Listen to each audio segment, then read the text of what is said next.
Hey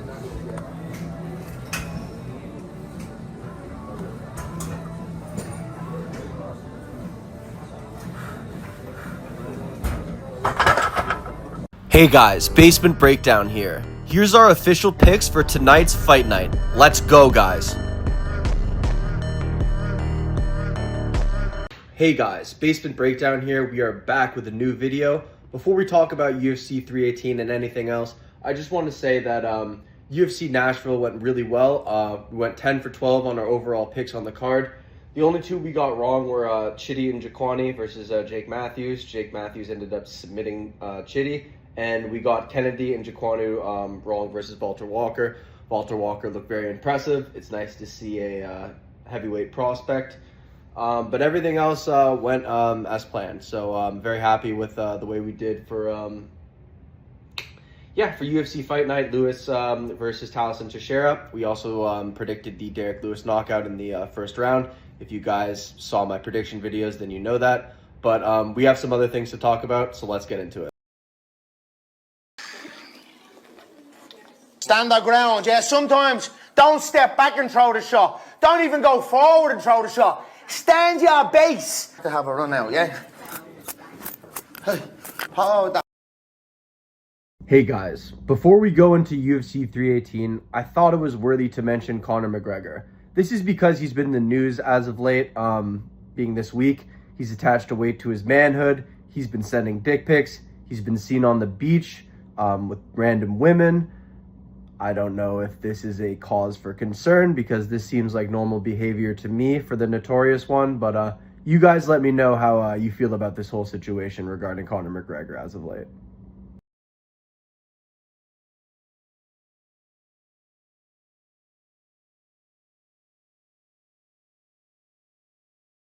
Well guys, without further ado, we are here. UFC 318. Max Holloway versus Dustin Poirier 3, guys. I'm super fired up. I'm a little sad to see Dustin retire at age 36 while you see a guy like Michael Bisping get the title at age 37. But I don't know what there's left for Dustin Poirier to do, guys. He's really done it all. The diamond shines just as bright as he, a little emotional. But yeah, guys, Max Holloway versus Dustin Poirier 3. It's a good card. Let's get into it.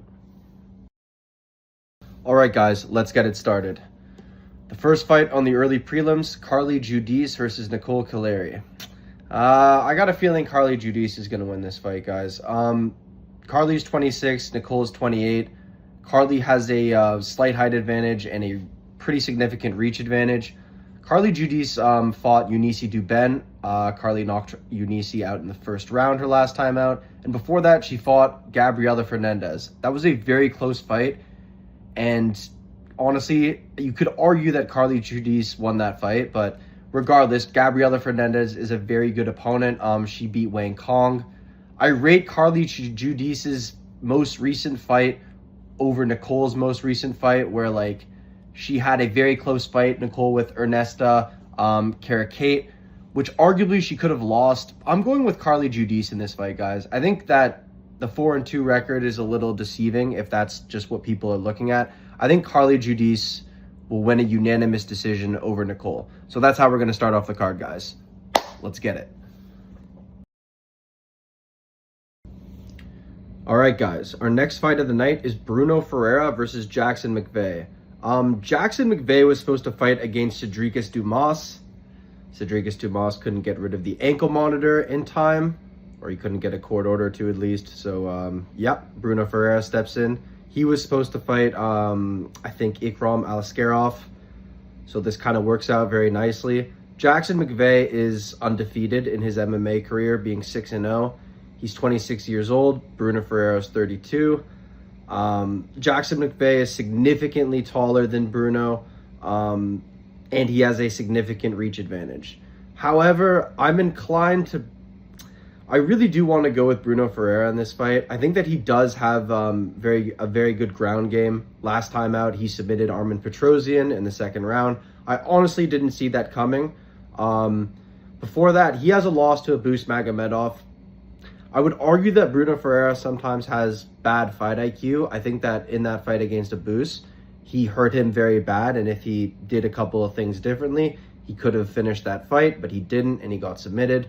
I think Bruno Ferreira is a very talented fighter, and yeah, he has that loss to Nursulon Ruzabayev, who's a much bigger guy. This is kind of what worries about me a little. Jackson McVeigh is considerably taller, and he does have the reach advantage. But I think if Bruno gets hurt on the feet, he has the ability to take it to the ground. I think he has more ways to win than Jackson McVeigh. We're going to go with Bruno Ferreira. Let's take him by submission in the second round, guys. Actually, you know what? Yeah, we're going to go with a second round submission for Bruno Ferreira. We move up the card, guys. Hey guys, all right, for our next fight, we have Lucas Buzurski against Ryan Spann. Ryan Spann, this will be his second fight at heavyweight. I remember when he knocked out Dominic Reyes. He's a little bit removed from that. His first fight at heavyweight was against Waldo Cortez Acosta. Unfortunately, I don't know why, but I picked Ryan Spann along with some other people who also picked him, which made me feel confident. Ryan Spann got knocked out by Waldo. I picked Waldo against Sergey Spivak recently to redeem myself. And maybe I'm going to pick Ryan Spann to complete the circle, guys. I don't know. Lucas Buzurski, his best win came against Walter Walker. He's got a lot of losses. He's definitely someone who, like, stands and, like, you know, he's not a bad fighter. Like, he's kind of a knockout type of guy, and by knockout I mean get knocked out, which is what I think is going to happen. I think Ryan Spann hopefully will be a lot smarter in this fight. His second fight at heavyweight, I think he has what it takes to beat Lucas Buzurski. I'd be lying if I said I'm not a little worried because it is Ryan Spann, but I feel like I am more inclined to take Ryan Spann. So we're going to go with a Ryan Spann knockout. For our next fight of the night, guys, Jimmy Crute goes up against Marcin Prachnio, guys. Jimmy Crute's a lot younger. He's deficient in the height, but they're the same in the reach. Marcin Prachnio is almost a decade older. But I am very worried for Jimmy Crute here, guys. Let me just take a look. So Marcin Prachnio, his last time out, he fought Modestas Bukauskas. He was doing very well in that fight, but he, you know, eventually did get submitted in that arm triangle. So, yeah. But before that, he fought Devin Clark, which he won a unanimous decision against. He got submitted by Vitor Petrino. He beat William Knight. He beat Khalil Roundtree. That's probably his best win to date back in 2021. Yeah, and then Jimmy Crute. Jimmy Crute went to a draw with Rodolfo Bellato. And then Rodolfo Bellato, you know, he was losing in that fight versus Paul Craig until he got upkicked and then proceeded to do a terrible acting job. Before that, he fought Alonzo Menfield twice. The first one was a draw. The second time, he got guillotined. Jamal Hill TKO'd him. Anthony Smith TKO'd him. I mean, both of these guys are kind of prone to getting either knocked out or submitted. I feel like I am more inclined to go with Marcin Prachnio, just as a recency bias, I guess. Like, I haven't seen a Jimmy Crute win in a while. Even that fight versus Rodolfo Bellato, I thought it was the right call from the refs to call it a draw. So, yeah, guys. I'm going to go with a Marcin Prachnio decision win over Jimmy Crute. It could be a good fight. It has the potential to be a fun fight. So, we'll see. We'll see how it goes. But we're going with a Marcin Prachnio decision. We move up the card, guys. Who could forget about Adam Fugit? Well, guys, our next fight is Adam Fugit versus Islam Dulatov. Adam Fugit, his last time out, he won a split decision against Josh Quinlan back in June of 2024. So it's been a while. You know, Josh Quinlan is, you know, he's Bushido. That's his nickname. Yeah, his performances are a little Bushido. But, yeah, I think that Islam Dulatov, yeah, he had that fight on the Dana White's Contender Series, so he hasn't fought in a while. But he's younger. He's 6'3", 170 pounds. I just look at his first name, and, yeah, I'm very worried. Islam is, he's got the height advantage. He's got a reach deficiency to Adam Fugit. Adam Fugit's pretty lengthy, but Islam's 10 years younger than Adam. I feel like, yeah, he's 11-1. I feel like there should be a decision win for Islam. Maybe a submission, maybe a knockout. I could see this going a number of ways, but I'm not going to pick Adam Fugit. I'll go with an Islam Dulatov. I'll go with a decision, a unanimous decision over Adam Fugit. Prove me wrong, Adam Fugit. Let's see. We move up the card, guys. All right, guys. For our next fight, we have Robert Valentin versus Etebe Gutierrez. Robert Valentin, his last time out, he fought Torres Finney. That was a very bad performance from Torres Finney. 4 significant strikes landed for him and 8 takedowns. God bless the judge that had it 30-27 for Robert Valentin. That was very boring to watch. But before that, Ryan Loder beat the crap out of Robert Valentin and TKO'd him in the second round. Now he goes up against Etebe Gutierrez, who has a knockout against Yura Nato in the Dana White's Contender Series, and most recently against Jose Daniel Medina in a fight where we bet on Etebe. I expect Etebe Gutierrez to knock out Robert Valentin. I'm sure that there'll be some exchanges on the feet until that happens, but yeah, I expect the Silent Assassin to knock out Robert Valentin. So we're gonna go with a first round knockout for Etebe. We move up the card, guys. All right, guys. Our next fight is Francisco Prado versus Nikolai Verntikhanov. Yeah, okay. So Francisco Prado's last fight came against Jake Matthews, where he lost a unanimous decision. Before that, he fought Daniel Zellhuber, where he also lost a unanimous decision. Ottoman Azatar and Jamie Malarkey. He's had a tough go in the UFC, but he's fought some tough guys. When you look at Nicolay, he's fought Austin Vanderford his last time out. That's Paige Van Zandt's husband, Danny Barlow, and Michael Morales on the Contender Series. To be fair, that fight versus Michael Morales looks good, but that was a while ago. Call me, I don't know.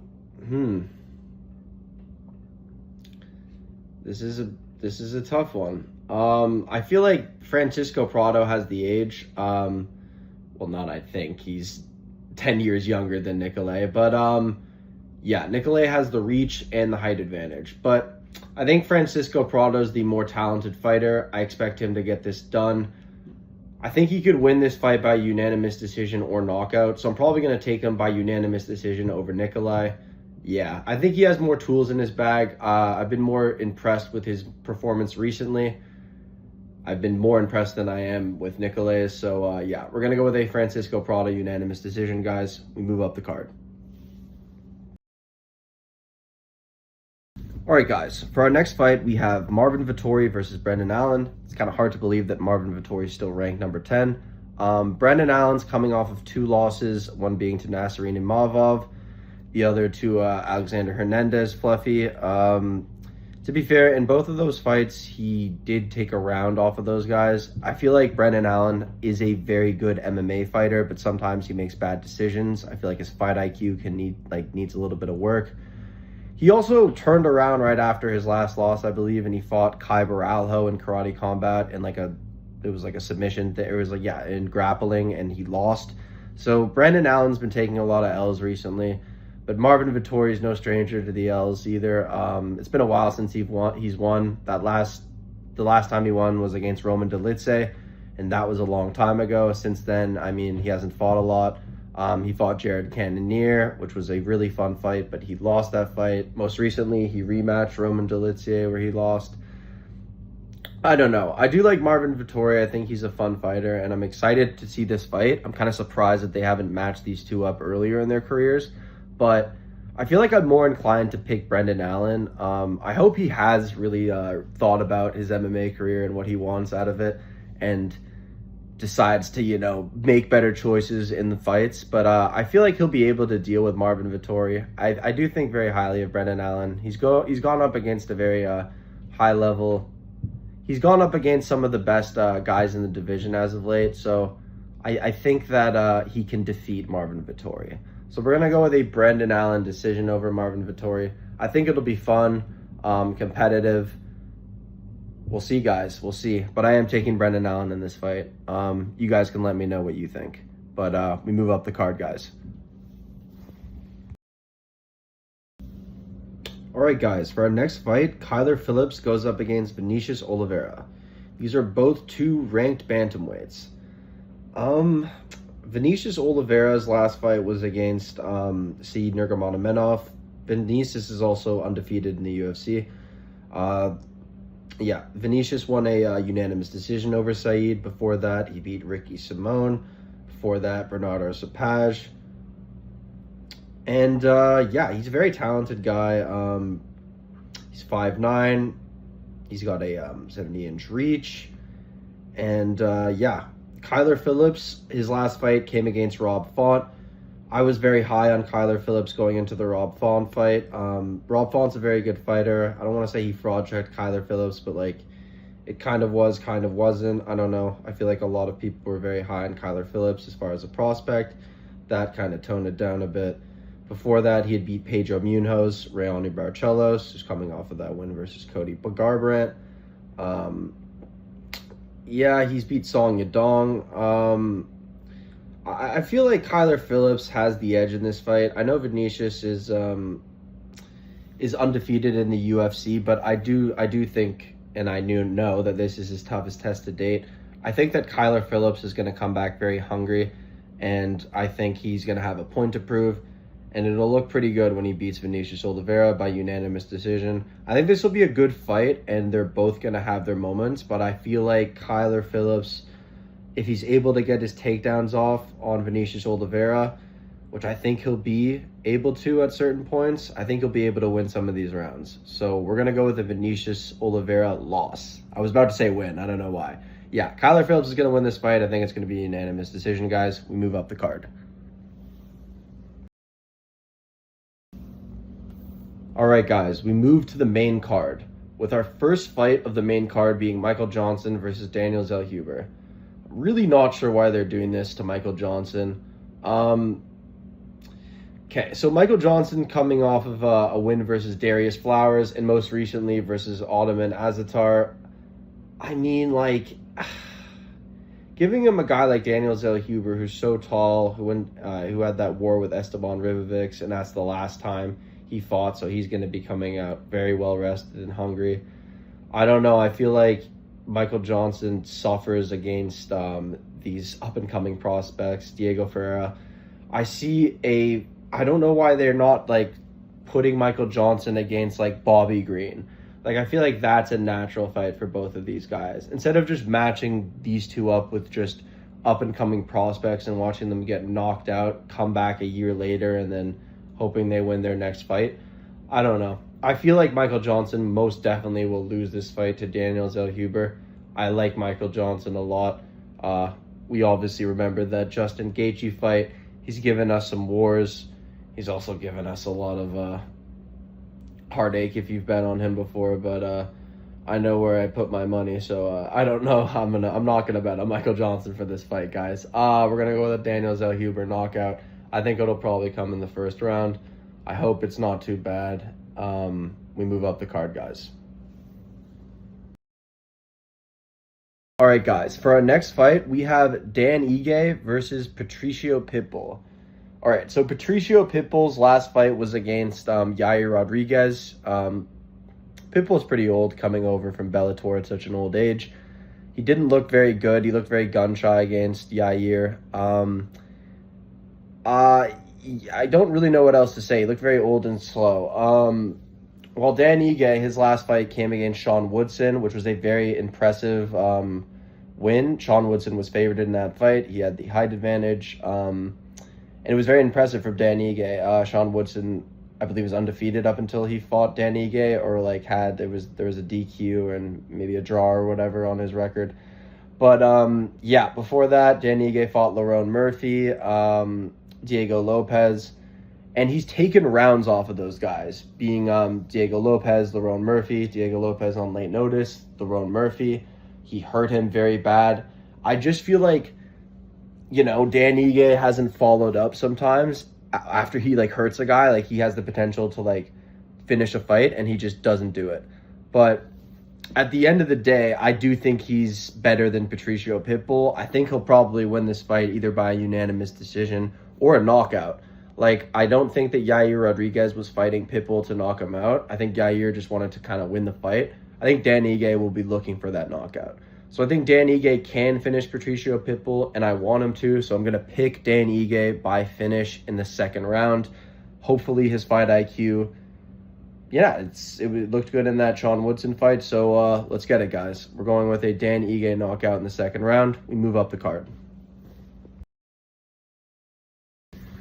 All right, guys, our next fight of the night is Kevin Holland versus Daniel Rodriguez, guys. Kevin Holland is coming off of that win versus Vicente Luque. I picked Vicente Luque in that fight. In hindsight, I was very worried, and I said that in my video. Kevin Holland won. Before that, he defeated Gunnar Nelson by unanimous decision. Before that, Kevin Holland was on a bit of a losing streak, fluctuating between divisions, and yeah, but he's found a home at 170 pounds.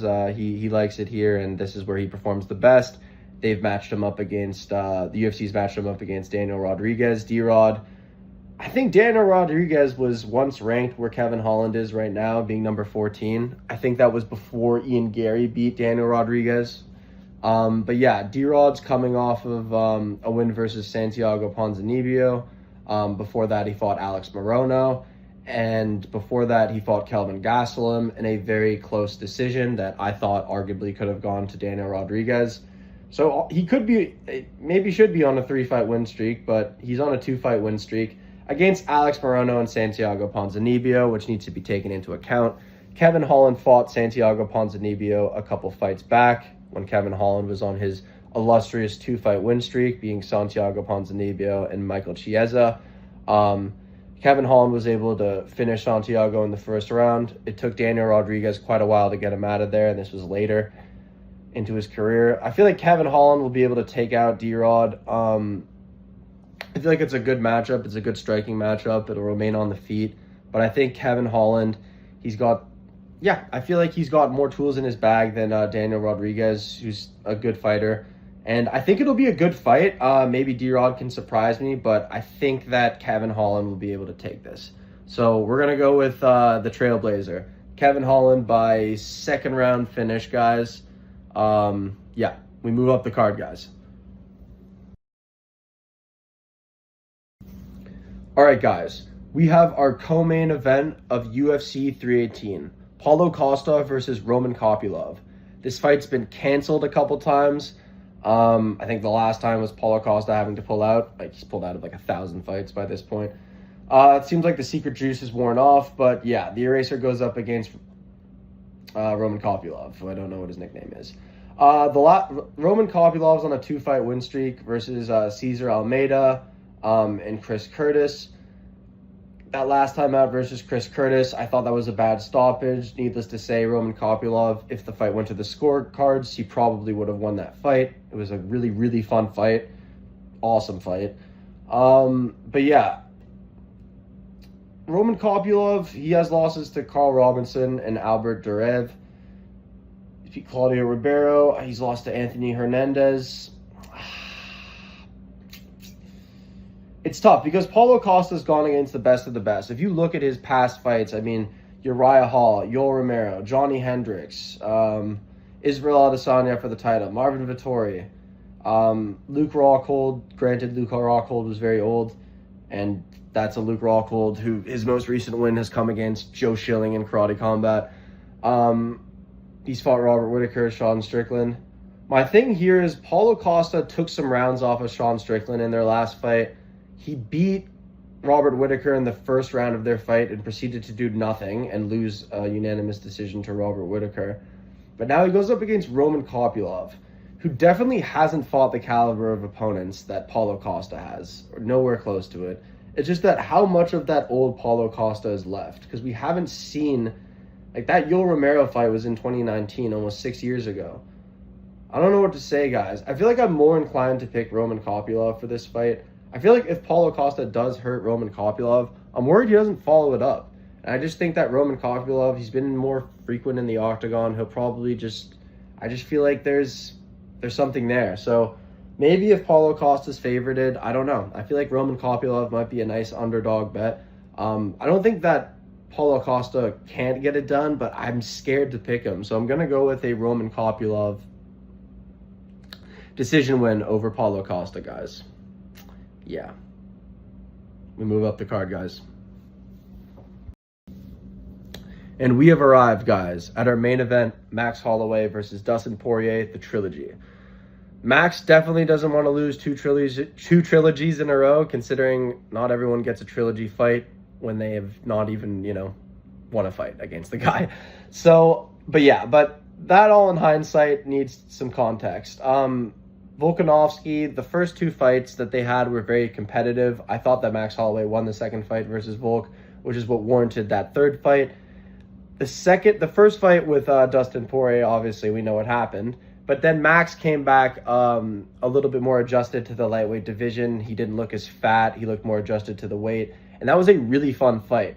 A very close fight. And I think people should watch that back. I mean, I don't know if it would be kind of crazy to argue that Max Holloway won that fight. But I've watched it back many times recently. And I think you could maybe even argue a draw. Like, it's a very close fight. Max Holloway takes a lot of punches, but he looks a lot better in that fight. And that was a while ago. And Max Holloway, since then, he's knocked out Justin Gaethje, and that's the Justin Gaethje that knocked out Dustin Poirier. So, I mean, I'm not trying to do MMA math here, but I think it's important when discussing this fight. I see ways for Dustin Poirier to win this fight. I see ways for Max Holloway to win this fight. Dustin Poirier is obviously coming off that that loss versus Islam. It was a very fun fight. He did well. Took some rounds off of the champ. In addition to that, before he fought for the title, Dustin Poirier had a hard-fought fight with Benoit Saint-Denis. I feel like I give the edge to Max Holloway. I feel like he's more adjusted to being a lightweight now, and this is going to be a much different fight. I feel like this is going to be a fun fight. I know a lot of people maybe wanted to see Justin Gaethje versus Dustin Poirier 3, but it wouldn't have happened because Justin Gaethje wants to fight for a title. Like, he said that he's going to wait or whatever, retire. So he doesn't even want that anyways. So the UFC has to go forward, and we get Max Holloway versus Dustin Poirier 3. I think we'll see a much better version of Max, and it'll be a really fun fight. I think Max has the edge slightly, but again, if you want to make an argument for Dustin Poirier, I'm not going to argue with you. I can also see ways for him to win. I think that if there is a knockout in this fight, it's going to come later, like in the 4th or 5th round. Both of these guys are very durable. I think they're going to put on a show, and if there's a knockout, it'll be much later into the fight. But I think Max Holloway has the edge. Oh my God. I'm going to go with a Max Holloway knockout over Dustin Poirier. This might be a little bit of a dark horse pick, but yeah, I'm going to go with a Max Holloway 4th round knockout over Dustin Poirier. Sorry to spoil the hometown hero being, the Diamond. I love Dustin Poirier. I just want to say, like, best guy to never win a ring. A belt. Dustin Poirier is great. What an absolute class act. Put on some of the greatest fights that, I've watched personally, being against Justin Gaethje. Very fun fight against Michael Chandler, Charles Oliveira, the McGregor fights, Dan Hooker. He almost had Khabib, Eddie Alvarez. The Max Holloway fights. Yeah, it's just always a pleasure to watch Dustin Poirier fight. It's a shame that he's retiring, being only 36 years old, but I understand there's not much more left for him to do. He's gotten 3 cracks at the title. He's fought in the who's who of his division over the years. He's won he's the man. He's the man. So there's not much else to say. Happy retirement to Dustin Poirier. I wish him all the best with his hot sauce and his future endeavors. I'm sure he'll. I'm sure he has a lot of stuff set up. So yeah, Max Holloway, 4th round KO, UFC 318. These are our prediction, guys. Let's hope we do well. I'm very excited for this fight night. What do I see? pay-per-view, guys. I'm really excited for UFC 318. I'm just a little tired, but yeah, I'm gonna get this video out in the next couple hours, and so you guys can see the picks, and let's get it, guys. Basement Breakdown out.